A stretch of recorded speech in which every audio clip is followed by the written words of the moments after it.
Money management is a huge thing for us, and money management isn't just a financial thing, it's a mental thing, right? How do you solve a generational issue mentally?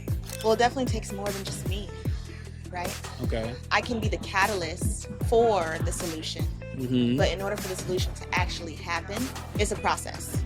So it Okay. starts with, so I'm curious to know, like, being raised in the environment that you were raised in, Mm-hmm. having family business and the entrepreneurial mindset being instilled in you. I mean, being selling in any type of way is still entrepreneurial, but I'm just curious to She know. said, okay, we'll accept that one. That's entertaining. That's funny. I'm just curious to know, and I'm sure they are too, what contributed to that portion of your life? Definitely curiosity. Because for me, I like to know both sides of the spectrum. I'm not a person that's like, okay, well, let me just know only one side. I don't want to be the person that, because I know I'm going to be extremely wealthy, but I don't want to be the extremely wealthy person that's completely ignorant of what the other side looks like. I think that's what my head was like at the back, the skull, like of why I was so curious. But the curiosity, like in the surface level, is like, oh, they're doing it, let me do it too. Oh, they look cool, let me do it too. So, how do we relate that to money though? My philosophy, the way that I walk around with my energy, that is in connection to the way that I think about myself. The way that I think about myself is in connection to how I was raised, what I was told about myself, and what I listened to from other people. So that's like getting down to the root, to the surface level. And so money is energy. If my energy is a reflection of what's going on internally and all of these other things that are the root causes. So here I am being the catalyst, and I was brought up with, two totally polar opposite mentalities and philosophies around money. What advice would you give to someone who is in that position now, a young Marcus, so to speak? Your environment is the most important thing ever. Of course, money management is a huge thing for us, and money management isn't just a financial thing; it's a mental thing, Absolutely. right? So then, the question that I wanted to ask is, how do you solve a generational issue mentally? Because you say you help with the mental side, so I just want to know because that's a root issue. That's not like a surface level issue. So like, how do you solve that in your space? Well, it definitely takes more than just me, right? Okay. I can be the catalyst for the solution, Mm-hmm. but in order for the solution to actually happen, it's a process. So it Okay. starts with the awareness of the person first. Mm-hmm. Once you have that awareness, then from there, okay, how or what are the tools that can support me in kind of taking out the trash Mm-hmm. that I have internally and mentally? And then I'm going to replace the trash with great things, with good stuff. Does that What would make be sense? considered trash? Things that don't support your growth. Like, Like, it could be the way that you talk to yourself, okay, what you say when you talk to yourself, or how you absorb the things that people say to you. okay. Does that make sense? So, how do we relate that to money though? Yeah. Here's the thing. Your philosophy, or my philosophy, I'll speak from Mm-hmm. my philosophy, the way that I walk around with my energy, that is in connection to the way that I think about myself. And the way that I Mm-hmm. think about myself is in connection to how I was raised, what I was told about myself, and what I listened to from other people. Mm-hmm. So that's like getting down to the root, to the surface level, just Right. from an individual standpoint. Mm-hmm. And so money is energy.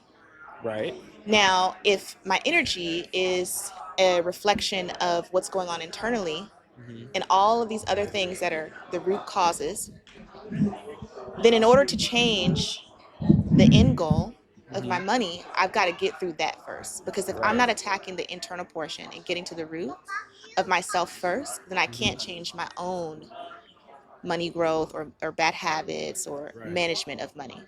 For example, Okay. my mom is a spender, my dad is a saver. Oh, see how that relationship worked out? Oh shit. Oh man, the amount of arguments. Oh my goodness. Oh, I can. Oh man, I can see how that worked out very well. So, yes. And so because my mom is she still is a spender and my dad still is a saver, How did that work out? they're divorced.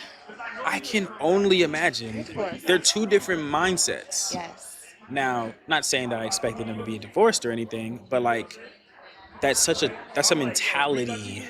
There we go. Totally different You mentalities. see? You know what I'm saying? Like two Absolutely. totally different ones. Same with my mom and my dad too. My biological father, at least. Same thing. So Yeah. I can only imagine. And so my mom went through survival mode. She came from survival mode and having to fend for herself, but mainly like her philosophy around money is I'm just going to spend it, it's going to come back. Eventually, I'm going to wait until my next paycheck or whatever. And she makes a good amount of money, but she always finds herself depleting the amount of money that she makes. Right. Versus my dad, he's like the millionaire next door. You would never know. He has a certain number in his bank account or in his savings. Which also can be a negative thing too. Absolutely. Because if you say, because I believe it's like those people that if it goes below a certain point, I have to work super hard to get it back. And that's not like a healthy mindset to also have at the same time. It's cool to have money in your bank account. Like, don't get me wrong. I definitely believe in having a certain amount of money in your bank account. But like being a massive saver for two reasons for that. And the other reason is that you're storing it to store, but not to invest. You know what I'm saying? It's also another thing that savers do. Absolutely. So here I am, being the catalyst, and I was brought up with, two totally polar opposite mentalities and philosophies around money. And I got to, find the awareness within myself of where my own money issues came from. Why was I, making $30,000, $40,000 a month, but spending everything and then finding myself back in the rat race again and being Oh, you were doing transactional. that too? I was doing that. Oh, wow. Where did I get it from? Wow. And how do I change that? What are the tools? So But did that you was become a saver? years ago. Are you a saver? I would say I'm both now. So you have a healthy amount of spending and a healthy amount of saving? Yes, absolutely. Okay. So what do you spend on now if it's healthy? What is considered a healthy purchase? That's Well, what I that want to know. depends on the mood. What does that I'm kidding. mean? I'm kidding. Whoa, what Do does not that take that mean? advice. Do not take that advice. That was crazy. What type of mood do you have to be in? That was not financial advice. Wow. Okay, so the way that I break down my Please finances. listen to her. She just said, buy things on your mood. Do not. Do not. Yo, Do not. that's crazy. Do not. But there are some times where it's like, okay, I may be working too much. I get to go splurge. Like, go splurge. Go enjoy. Okay, what's like a percentage though? Okay, so here's the way I break down my finances percentage Okay. wise. And I got this from a book called Secrets of the Millionaire Mind by T. Harv Eker. I've heard of the book. It's, I haven't read it though. It's amazing. It was the second thing that I read after Rich Dad Poor Dad. That's valid. It's valid. Rich Dad Poor Dad was a great book. It's a great book. I'm gonna read it. And it's simple. It's simple. KISS, keep it simple, stupid. That's from Think and Grow Rich. But T. Harv Eker's book, this is where I began my money philosophy, like when it started to like build the foundational blocks. And so the way that I break down my finances is I use 50% towards my necessities. Okay. 10%, the other 50% is broken down in increments of 10.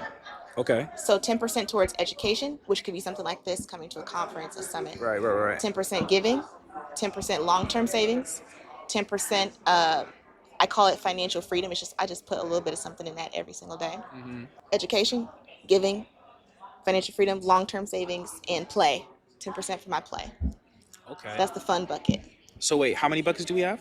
You have 5? We have 6 buckets. 6 buckets. Okay, so that 5 and then 50% for Necessities. Yes. Okay, so charity, play, investing. Can you tell me? Long-term savings. Long-term savings. And giving. Okay, got you.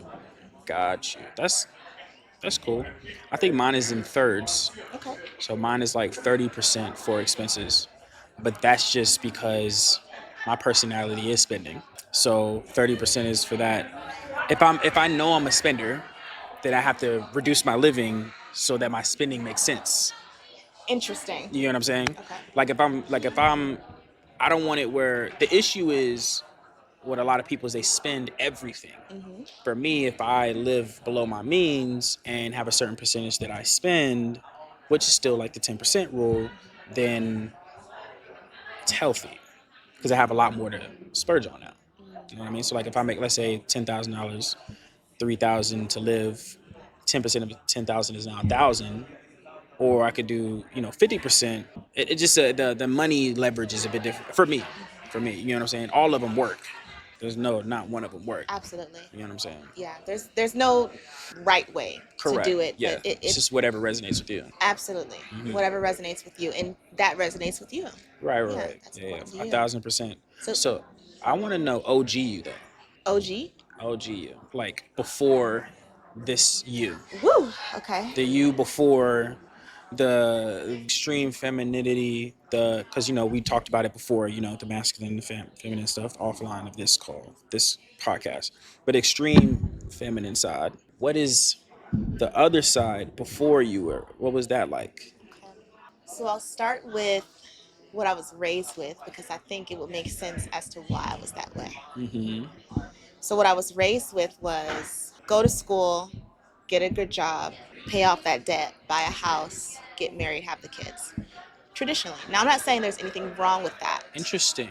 I don't think I've ever had the spelled out version of a woman perspective. Interesting. Mm-hmm. The 40-40-40 rule is the one that I know on the men. It's more on the men's side because providing, but I never heard of the women's side. So get a job. What was the other one? Get Buy a out. house, Buy a house. get married, have kids. Interesting. But heavy on the education. And I'm speaking from my maternal side. Got you. Heavy on the education. So what are you going to do when you grow up? Mhm. And I'm the youngest of three. My Interesting. brother, when I was in elementary, my brother was already about to go into high school. My sister was in middle school. So at that age, and I'll speak from my mom, because my dad's very different, and I'll get to him. But with my mom, she's very like just educational based. What are you going to school for? You don't need to be doing this. You need to be doing this. Go to the military so they can pay for this, give you these benefits, etc. Right? So from the third grade, from the grade of 3, I had the vision to become a surgeon, a doctor. I don't know what kind of surgeon, but I held on to that vision all the way up until last year in July. Interesting.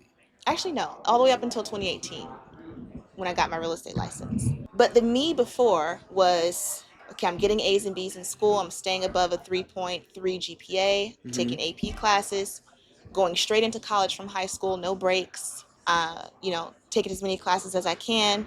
I'm joining the Air Force Officer Training Program so that I can go to med school. They can pay for my med school. And I'm going That was to strategy. strategy, yes. And I'm going to become a trauma surgeon. So with all that, very structured, almost militant, lack of emotion, right? We talked about that earlier. Ice clean, cold hearted. I just wanted to hear you say it. Yeah. I wasn't gonna say You it. wasn't gonna say I wasn't gonna say it. I wasn't gonna say it. And then also, so I've actually operated before. Operated. On bodies. Cut open. Before entering medical school, yes, because Oh, because you got to practice that, right? well, you don't do that before med school. I was still an undergrad. So why are we touching bodies? What the fuck is going on here? What the fuck? I have lived multiple lives in my 26 years of life. And the reason is because the officer training for the Air Force that I was in, they knew my goal, that I wanted to be a trauma surgeon. So one day in our detachment, there was a neurosurgeon, a pediatrics neurosurgeon that visited our detachment for a day. I had a conversation with him, and he's like, okay, I'm going to put you in a program over at USC, Keck Hospital. I'm waiting for the part. I'm waiting. And it's a joint program with Okay. top military doctors and physicians, nurses. Okay. And USC has partnered with them for them to get their trauma training. Feel like it's coming now. And so I was the only student, non-licensed, in the classes. Wow. So not only did I have practice in the fake scenario, but then I also went with them to the 12-hour shifts for their hands-on. Whoa. Yes. Whoa. Yes. Hold up. Let me make sure I have clarity. Okay, go ahead. You're telling me that you were with the professionals. The professionals. And they needed your assistance, or you were doing what you were supposed to do, kind of like shadowing in a sense, right? And they had you. Let me make sure. Let me get a visual. Okay. I need a visual. I can show you videos too once I stop recording. All right. Are we talking whole hand in the body, or Okay. or I'm listening. are we talking pass me this and I'm doing the work? On a cadaver, yes. You know what a cadaver is? Yes. Fresh. like fresh. Yes, whole hand in the body. I'm strapped up. I'm I'm doing laparotomies. It's a fucking sound effect for me. The fuck? As a surgeon in training, there's a certain type of personality Absolutely. that they have. 100%. You have to have it. You You can't do have it. to have it. Absolutely. I Like totally agree. calm in traumatic scenarios. Absolutely. And I can there, only imagine how that did for you internally, thank you. for sure. Because I have a lot of friends that are doctors, nurses. Their mindset is totally different than an average person. They live off of YOLO mindset. They live off of, they're a bit more laid back because they have to, right? So I totally understand the ice coldness that you're talking about, Yes. for sure. Yes. But you allowed it to translate into every parts of your life. So like, how did that work in relationships though? Lack of vulnerability Interesting. in relationships. Lack of vulnerability. Yeah. So if a person wanted to open up with you, like if he was opening up, how did you receive that? I would listen, but I wouldn't know how to respond. You know what? I've been in all that situation very often. Very often. I feel like there's not a book for it. Probably needs to have a book for that. How to respond in certain scenarios when certain things happen. Because you don't want to come off as something else. You get what I'm saying? Like, you don't want to come off, if someone's being vulnerable, you don't want to be dismissive. That's the word that I'm looking for. Yes. Right? You don't want to be dismissive. So vulnerability for sure. So like what happened out of that relationship? Relationships. Ships. Yeah, with the S. Yes. Positive. Plural. In the most simplest form, lack of connection. Because if I don't know how to respond, it means that I'm not internalizing what you're telling me. Right. I'm not feeling what you're saying to me. And that's a part of being empathetic. For sure. So there was lack of empathy, lack of vulnerability, and lack of connection. A cold-hearted trauma surgeon in training. Was this And during that time period where you were doing the whole surgery sound effect thing that was going on? yes, absolutely. And so that was also in the time period that my sister passed away in 2015. So from the beginning of my sister's passing, I was with her and I was calm. I didn't know that she was about to pass away, but That makes complete sense. Like from our past conversation. Now that makes sense. yeah. And so when I was in the back of the emergency department with her, 5 o'clock in the morning, she's blue and pale. Her heartbeat was like 22 beats per minute, but I was calm. And that's basically how that transpired into my personal life. Interesting. And so I didn't cry when they rushed her to the room when they were doing CPR on her. I didn't have any feeling in that moment. I was like, she's gonna be okay. She's gonna be okay. Which is a natural response. Yeah. Like everyone wants the person to be okay. So that's a natural, organic, like human being response. Yeah, You but don't want anything to happen. But like from my point of view, it was more so of like I was in professional mode almost. Versus So you were viewing it as a surgery. exactly versus this is my sister. She just stopped breathing, and they're doing CPR on her. Just dropping down from that. That makes sense. Yeah. That makes sense. Yeah. That is a different perspective for sure. So then you went through what I like to call a rites of passage period. When did real estate get introduced? Because you're being a doctor and you're operating on people, and hopefully we don't hear any sound effects of how you're doing operations. But Sounds like, yeah, that's it. I don't think I actually wanted to know the sound effect for surgery. Okay. Now I'm always going to think when someone's cutting someone, it sounds like a hissing sound.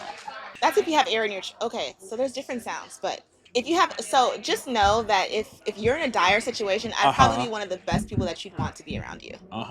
Like if you have air in your chest, I know how to puncture this top portion so here the above your air. clavicle. I've seen too many movies and shows about that for sure. Because there's just like a certain place, right? Like in between between the rib and right everything. Right here, like in this soft part, you want to do it like right here under the clavicle. Oh, okay.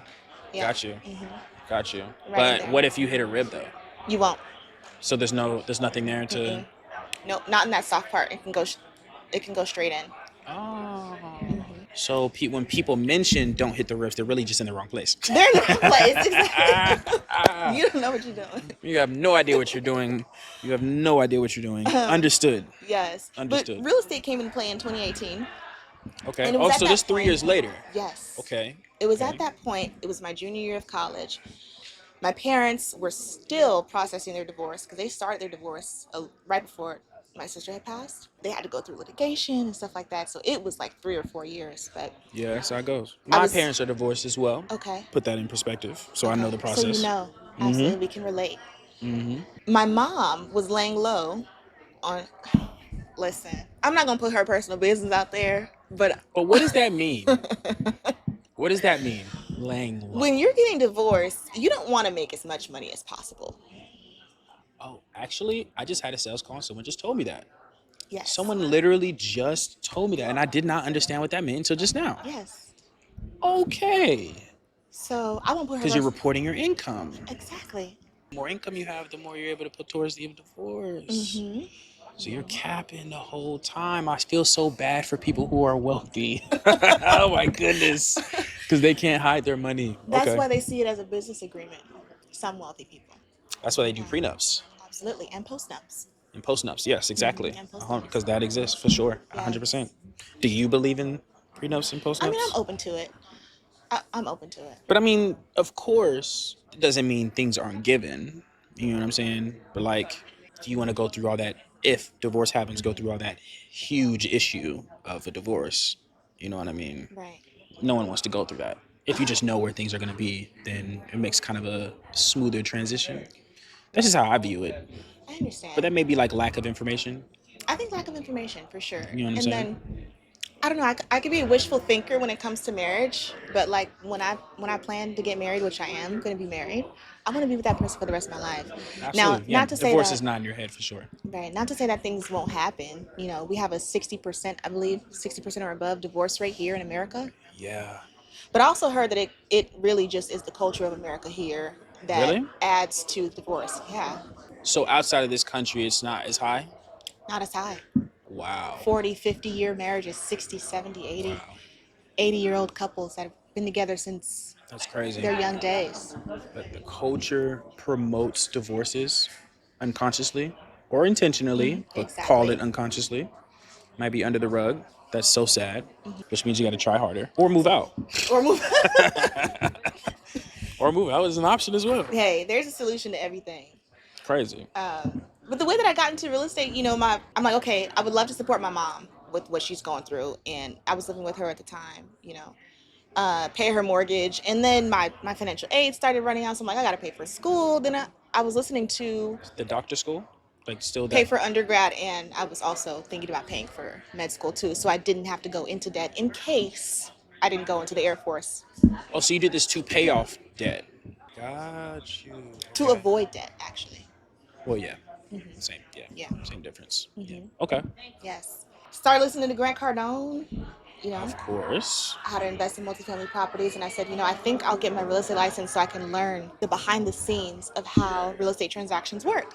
Because I want to invest in property. I want to retire my parents. You know, they don't have retirement set up. Like, I'm thinking about all these things. Yeah, I should. At like 19. I'm like, okay. You were thinking about it a lot younger than I was. You make me feel old. What was your age? Maybe 24, 25. Okay. That's probably when I thought about it. Maybe, 23. That's when I thought about it. Well, women do mature faster than That's men. very true. Biologically speaking. That's very true. Yeah. I don't think at 19, what was I doing at 19? What was I doing? I'm trying to recall. Getting into trouble. You have no idea. Really? You have no idea. Enlighten the people. You have no idea. Where do I even start? It started in high school. So I've done everything that every man should not do. Let's say that way. Everything that you should not do, I've done it. Like, Except, I've done it. I probably didn't get caught for it in a legal standpoint, but I've done everything that you shouldn't do. Been in gangs, right? So I was not affiliated in the gang. I've robbed in the past. I've, of course, stolen from stuff, been banned from stores from stealing, been drugs, selling drugs, taking drugs. taking the drugs I'm supposed to sell, shit like that, everything that you're not supposed to do, I've pretty much done. Now, never killed anyone, but just like the basic level stuff, like been to jail.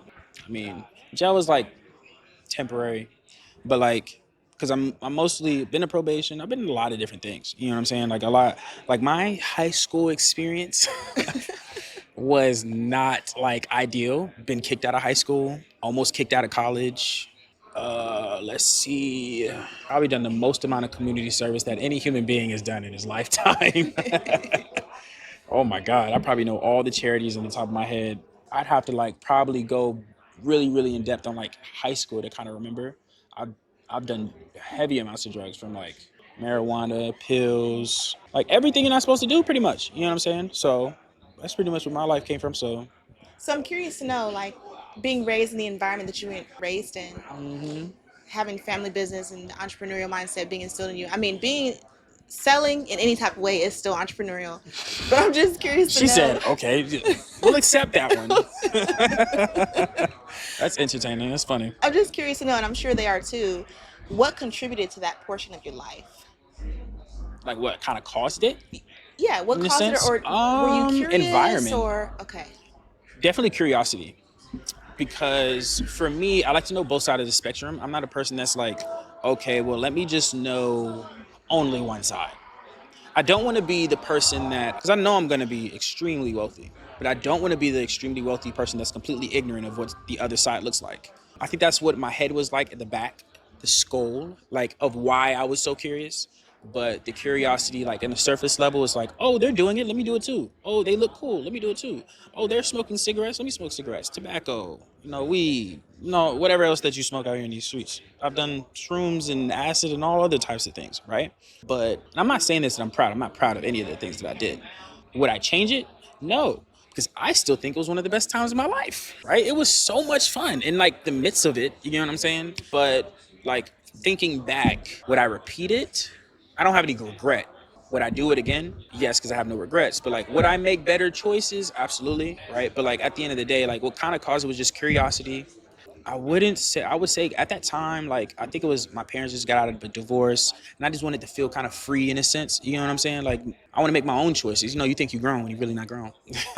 So, like, make my own choices, stuff like that. And it was just really my environment. My school was very much gang affiliated school. Like, everyone knew that there was gangs running throughout that school. Like, you just knew. You had a friend that was in the gang and it was just normal. So like if you were in a gang, it was just normal. If you were affiliated with a gang, it was just normal, right? So that's just how it was. I think it also had to do with middle school as well. It was the first time I was exposed to like the bad side of Atlanta, right? Like the hood side of Atlanta. So like you would see homeless people all the time in the street. You see people selling drugs all the time in the street. You're going outside and you're in PE, and then you see someone on this other side of the fence, selling something. Like it was just exposure, right? So I'm exposed to certain things. Just like if you were exposed to money, you're gonna naturally want to make more money. Same thing when it comes to stuff like that. So you're just exposed in those type of areas. But I knew in the back of my head I did not want to be one of those people that was completely ignorant of that side of the fence, if that makes sense. I wanted to know more about that side of the fence so I know what not to do. It was a very strategic approach. Was it the smartest approach? I probably could have learned that from someone else telling me. But you learn through your own experiences. That's just how my mind worked at the time. I was young. Like I said, the family business thing didn't really come about until 23 years old or 6, 7 years ago, when I was like, I guess I was done with that phase of my life at that time. So What advice would you give to someone who is in that position now, a young Marcus, so to speak, a young in high Marcus, school or middle school, and they're in that type of environment? your environment is the most important thing ever. I would say that's more important than money, right? So a lot of people would say money is the most important thing. I would say relationships is number one, and then your environment is number two, then it's money, right? So your environment, get around different people, because the people that you're with, if that means you got to move to another school, you got to move to another school, right? If that means you have to, communicate to your parents at a young age, I don't like this, because sometimes when you're young, you're scared to mention things, right? I would say some of that played a role, but not too much. It was mainly my choices, let's just be honest, right? But you know, you just gotta make decisions. Your environment is super, super important. So change your environment because it's exposure. What you're exposed to is what is naturally gonna happen. You know what I'm saying? So like naturally expose yourself to different things outside of what you see, because where you are is not who you are. That's what I would say. Where you are is not who you are. That sounds like a new tattoo. That might be my first one. Where you are is not who you are. Wow. That's what I would say. So I got a lot of street cred and a lot Absolutely. of street smart. I'll say that. You got the street smart and the book smart. Yeah, That's what I'm for hearing. sure. Okay. Like I was just talking to a New Yorker yesterday. He was like, "I like you, Marcus. You don't let no one roll all over you. You know how to talk to people." But that's only because of the experiences that I had. You know what I mean? I don't think I would be able to do half of the things I'm able to do now without the experiences that I had, for sure. Right. And I think that's a part of not rewriting history and having no regrets. If we hadn't gone through the things that we had gone through, we wouldn't be who we are today. Absolutely, 100% agree. The same thing for my life story too. Absolutely. Your life story is funny. It's incredibly hilarious. I'm not even gonna lie. So if you ever interview Tiffani, have her do the sound effects. It's the funniest thing on the planet. Now that you mentioned that, I actually am known for sound effects in my family. I've heard it all throughout today. In my family. It was just that one literally stood out because it was visual. Like it was like I saw the glove smacking your arm. I'm just like I saw the whole thing. I was like, bruh, like it was the funniest thing. You did what was it? We were out there in front of the booth and I gave you a compliment on like your energy and you were like running around getting excited and then you had set a sound effect. But I just thought it was like I think I just shrugged it. I was just like, she's excited, you know. That's what I was thinking. And then you had did something else when we were talking. I can't remember what it was, what the sound effect was, but you did something else. And you did this. And I was like, oh, she is a person that does sound effects. And it just made me laugh because that one was just so visual. I was thinking of a blue glove and everything. I was just like, bruh, like, why was that so visual for me? Yeah. Like, but it was so funny. That was the funniest thing on the planet. I'm cinematic in real life. Is this fake life? No, this is real life. And I'm cinematic. Like I've got, what do they call it? What are the sound effects called in movies? Sound effects. Is it not animatronics or something like that? No, it's called sound effects. What the hell was that? What the hell was that? But did you just create a word on the spot? No. Like, what the hell was that? I feel like that is a word. Animatronics? I feel like it is. I went to school for gaming and film. It is not called animatronics. You created that up on the spot. That is not what it's called. What is it called then? Let me Google this. Please do. We'll settle this once and for all. That sounds like I don't even want to tell you what it sounds like. It's almost what I'm trying to get at is like I'm a theatrical person, just naturally, and I think it has to do with my dad's side of the family. Let me ask you a question. How the fuck do you spell it? Okay, I'm not gonna judge. ANIMA, Tronics, TRONICS. ICS. Animatronics. Does it exist? That's a puppet. It's a puppy? It's a puppet. Really? Animatronic is a mechatronic puppet controlled by a machine to move in a fluent way. Okay, I'm not fake, so never mind. Theatrical is the word. Theatrical. Yeah. Theatrical is the right word. Yes. I've never heard that before in my life. I've never heard that before in my life. Yes. Not even in school have I heard animatronics before. Animatronics? No? I want all the audience to know that when we were downstairs, she said real. What was it? No, you said heels. Heels. You said heels. And she said this as if the second one was different than the first one. And then she explained it to me that there is an actual difference between the first time that you say it and the second time that you say it. One is with just 2 inches and one is with unlimited inches. I don't know, but it's just... It's like this. If somebody asks you for real or you for real? There's a difference. What the hell is the difference? The two. For real is like, yeah, I'm for real, but for real is like, I'm not playing. I'm so serious. Serious. Like you would put it on somebody. For real.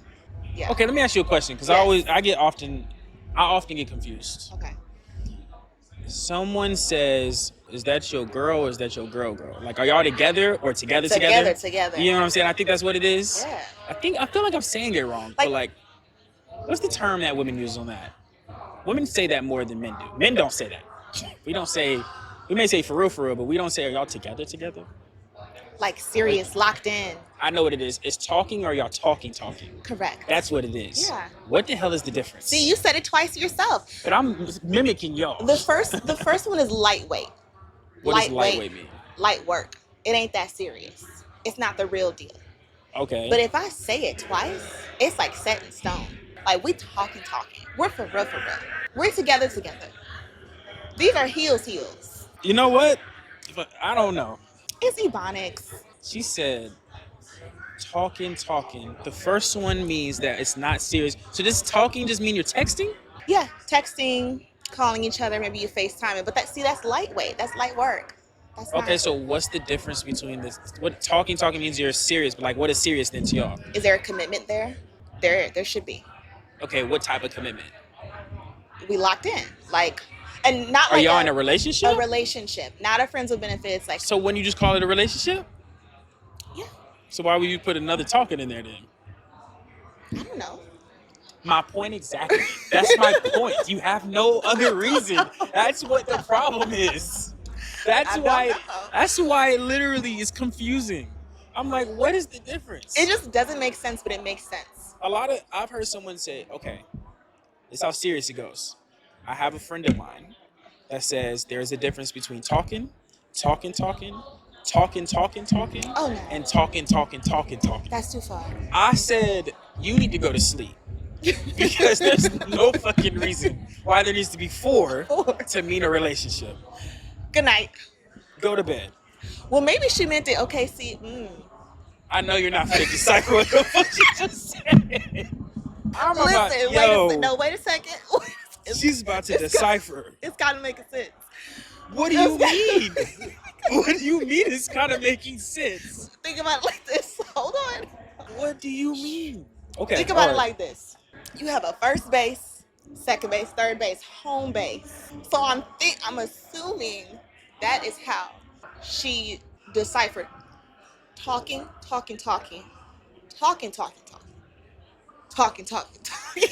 It's the fact that you're trying to create something out of this. That just means nothing. Okay, so let me ask you this. What the hell is the difference between the bases? I actually don't know that because I never followed it. But I know that if you're at starting point, it means that basically you don't know the person. Okay. First base is like you touch. Like maybe you held hands. I thought first base was... Was that a kiss? No. What is that? What's sleeping with each other? What? Yep. So what's for? You tell me. You're the one that's the fucking specialist. How you gonna ask me like I'm supposed to know? Why would first base be sleeping together? You tell that's me. That's all the way. Exactly. No, that's home base. Okay, so starting point. You're about to bat, right? You don't know this person, just like you don't know the ball. You haven't hit the ball yet. First base, from what I recollect, is holding hands. Okay. Like surface level stuff. Holding hands, a hug. Second base would be a kiss. Okay. Oh, actually, because then I think third base is physical touch. But maybe third base is I'm confused.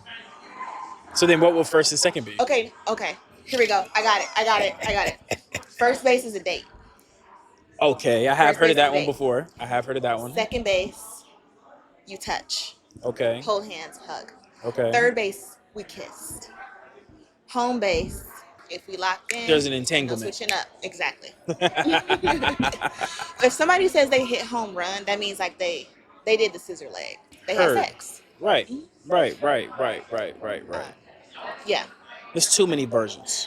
And you know what? Even people today have their own determining factors of what first, second, third, and fourth bases are. Okay, I gotta ask you this. I have to ask you this. I have to. You remember the Steve Harvey book that came out? Think Like a Man? Yes. Do you believe in that book? I never read it. Okay. Have you heard the principles from the movie? I watched the movie. Okay. From what I recall, there was a woman, and she was having trouble in her relationship or with relationships.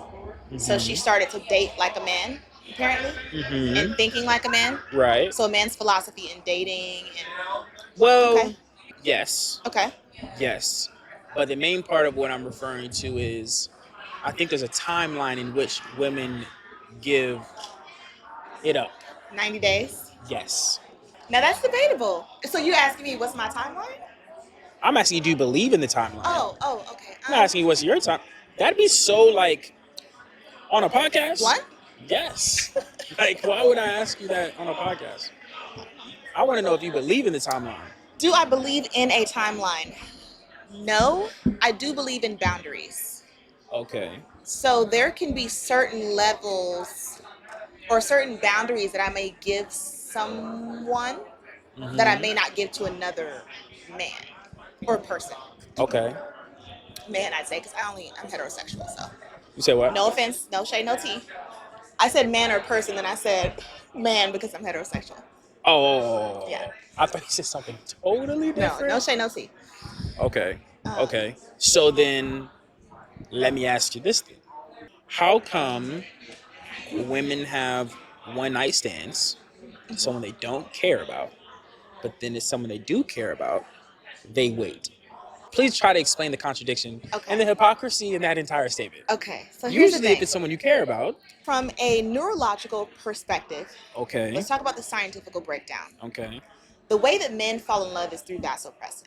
So when you're doing things for a woman, I don't know, you could be fixing something for someone or taking her out on a date, paying for something. Or, you know, when you're in that position, that increases the vasopressin in your body, in a man's body. Yeah. And so as your vasopressin increases, while also biologically you do want to get the cookie, okay, there's a heightened point where you end up getting the cookie and your vasopressin drops down. Absolutely. As well as you have to rebuild your testosterone in that moment, which is why men will pull away. Absolutely. Now with women, we get a sense of, we don't have vasopressin, but we get a sense of dopamine, and I think there's another one, I can't recall what it is, but we get that's secreted for us when we are having intercourse with the man, which is why we begin to fall in love at the intercourse part. So the reason why many women will have intercourse with a man that she does not care about is because she does not fear having that emotional attachment to that man versus a man that she actually likes. Does that make sense? Because if he pulls away... But you just told me that falling in love happens when you have intercourse. It does. So how is it that you're willing to have intercourse, pretty much the aspect of falling in love with someone you don't care about, than someone you do care about that you're trying to fall in love with? Because she can block off that neurological aspect. She can block off those emotions. She doesn't actually like the man. She doesn't care about him. Okay, so why not just include the emotions with the man that you want to be with? That's a great question. I don't know why. We think automatically that he's going to like us more. You know, we are protecting ourselves, and... Men don't like it. Just gonna be honest with you. That's great, ladies. Listen up. Men don't like it. If you know, I'm not saying scientifically, doing things for da-da-da-da. Sometimes for men, it's like the issue sometimes with men is that, I'm not going to say issue, I'm going to explain it first. Sometimes we need to get the intercourse out the way so that we can do the things faster that we want to do with you. If we just court you all day, every day, which we will still do, even after, you know what I'm saying? If we just court you, then we don't get any, it's like, nah, we just wasted our time. You know what I'm saying? Now, if we had, let's say the one night stand happened and I was already into you, then I'm going to court you afterwards and you never have to worry about that thing dropping. That's the key, that you are already into her. And some women can't see that. How come you can't see if a man wants? Some either can't see it, they're naive, or they're just, I don't know, sometimes like our emotions could blind our logical senses. But if just in plain sight, if she doesn't know that you're that into her, then she's in fear of like, okay, if we do have a one-night stand or if we do have sex, quote unquote, too early, he's going to pull away, he's going to run away, but I actually care about him, like I actually like him. You know, an easy way to solve all of that is communication, right? I know that. I know that now. You just say, hey, I like you. And then you ask, do you like me? Or he'll naturally just say, I like you afterwards without you needing to ask. or he will show you through his actions. And a man that likes a woman, you will Okay. know the difference if he likes you or not, than someone that's faking it and just like a person that really cares for you, a man that really cares for you. Hmm. Courting will be a lot different Hmm. than if a man that's trying to fake it just to get in your Oh, pants. absolutely. You know what I'm saying? Like he moves different. His energy is different. Absolutely. A woman, it's energy at the end of the day. It's a vibe at the end of the day. A woman, which is highly based off energy, should be able to kind of read that, right? Should, but not all the time. Not 100. I wasn't always that way. I'm that way now. But there were times where, like, I would come across someone who would present themselves as to be like all in, you know, having the same values I have, but they were just playing the fiddle and Really? just playing the fiddle. And then I kind of learned, like, okay, you actually don't really like me like that. So how do you know if a man likes you? How do I know now? Now, yeah. It includes communication, Okay. transparency. Do you also follow up on your word? That's really big for me too. So you're, if we're talking love language wise, you're more of the action, acts of service. Hmm. Got you. Action, because you could be doing a lot of talk, but if there's no action behind that and you actually are not, I'm not seeing the follow through on your words, and it can be in various different things, Hmm. then I know, like, okay, how you do one thing is how you do everything. Absolutely. So then I know, and then I can decipher that, and now I put you in a category, just like men put women in a Oh category. wow, not a category. Are we friend zoning? Is that what it is? Friend zoning. That's crazy. That used to be when I was younger. It's not really a thing like that anymore. When like I don't hear it as often, but like friend zoning used to be like the devil when men were younger. Like it used to be something we feared with women. Really? It was a fear, a strong fear, because you would I don't think you would ever know. Men don't really show it, but like men talk to each other to kind Okay. of get over it. But how we would do it is like, yo, I need to flirt with her so she knows that I'm not coming after her as a friend. I'm coming after her as someone I'm trying to pursue. Do you get what I'm saying? And then and it was just like a strong fear for men.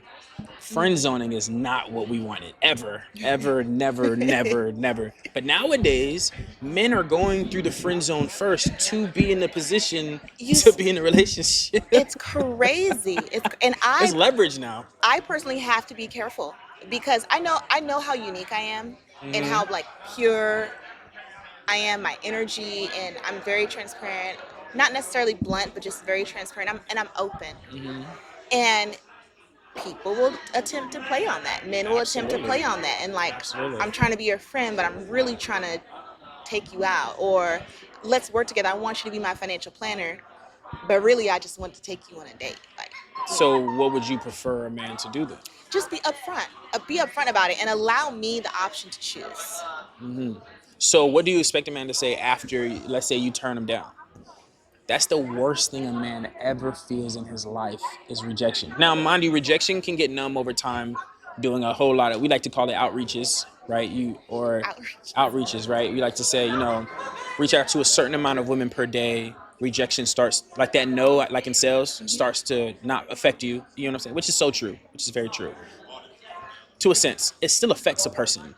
You know what I mean? Rejection still hurts at the end of the day. But like, what do you expect a man to do? Let's say he approaches you, you say, I'm not interested. Now you're in an awkward setting. Then what? You expect him to be like, all right, cool, dip off and just leave? Like, No, I'm not that cold anymore. Like, I can still have a conversation with a person that said I'm not interested, and they're like, okay. And even though he might be feeling some type of way, I can still be cordial. Does that make sense? you don't want it to make him feel better afterwards. You want to be like, not, you don't have to console him. I'm saying that, if he's feeling some type of way, it's like, it's okay. You know, let's just move forward from this. Let's talk about something I've else. tried that, and really, my experience from that is the person then doesn't take me serious from me saying no, and I'm not interested. Multiple occasions. Multiple occasions. Don't take you seriously. You said no. Exactly. But then me being that friendly, I think in my mind, that friendly, they had taken that to another level and then continued um, attempted to continue their advances. I can see how that So works. then at I can that see point, that. I'm like, okay, now you're taking me for being too nice, too kind. Yeah. That's why I was like, I can see that. I can definitely see that being the case for sure. Yes. Absolutely, it can be. Yeah. That's valid. That's valid. Because you're like, oh, she's nice. Maybe I can get her in a different route. Exactly. And a That's no is valid. a no. That's valid. That's valid. That's It's a valid. no. I don't hate you, but now Mhm. you're gonna force my hand where I'm just not gonna speak to You gonna make another scar on your hand? You gonna box them? you. No, just cutting off access. How you gonna cut off access in person? Oh, in person, walk away. And if you have my number, I'm In not Atlanta? responding. Yes. Oh, Why it's can't I walk dangerous in away? Atlanta. It's too dangerous in Atlanta. Nowadays, women just give their numbers and then never respond. Because if you're afraid, no, it's becoming too dangerous. But then you were afraid to say no, but now the person actually has your number. Just Block them. give a fake no. You can block them. Not enough storage. Not you running out of storage. That's such a woman thing to do. Not have storage. Not now. Oh, I hope it's saved. Thank y'all for tuning in on this episode. We appreciate you for, hopping on and listening to our shenanigans. You know what I'm saying? But once again, I am Marcus. I am Tiffani. We're gonna tap in. What's our podcast name again? MNT. Minty. Yeah, Minty's gonna be zoned out. You look for us on another episode.